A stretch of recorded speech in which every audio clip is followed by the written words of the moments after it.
വെളുത്ത സ്വർണം എന്നറിയപ്പെടുന്ന ലോഹം ഏതാണ്? പ്ലാറ്റിനമാണ്. വെളുത്ത സ്വർണം എന്നറിയപ്പെടുന്ന കാർഷികോൽപ്പന്നം ഏതാണ്? വെളുത്ത സ്വർണം എന്നറിയപ്പെടുന്ന കാർഷികോൽപ്പന്നം കശുവണ്ടിയാണ്. കറുത്ത സ്വർണം എന്നറിയപ്പെടുന്ന കാർഷികോൽപ്പന്നം ഏതാണ്? അത് കുരുമുളകാണ്.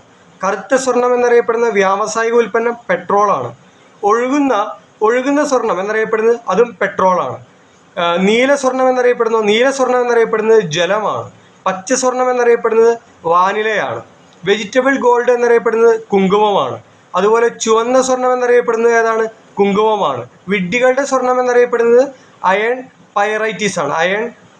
പൈറൈറ്റിസ് ആണ്. അതുപോലെ മുട്ടത്തോടിലുള്ള രാസസംയുക്തം ഏതാണ്? മുട്ടത്തോടുള്ള രാസസംയുക്തം കാൽസ്യം കാർബണേറ്റ് ആണ്. പാറ്റാഗുളികയിലുള്ള രാസസംയുക്തം ഏതാണ്? അത് നാഫ്തലിൻ ആണ്. അതുപോലെ ബുള്ളറ്റ് പ്രൂഫ് വസ്ത്രനിർമ്മാണത്തിന് ഉപയോഗിക്കുന്ന പദാർത്ഥം ഏതാണ്? അത് കെവ്ലാർ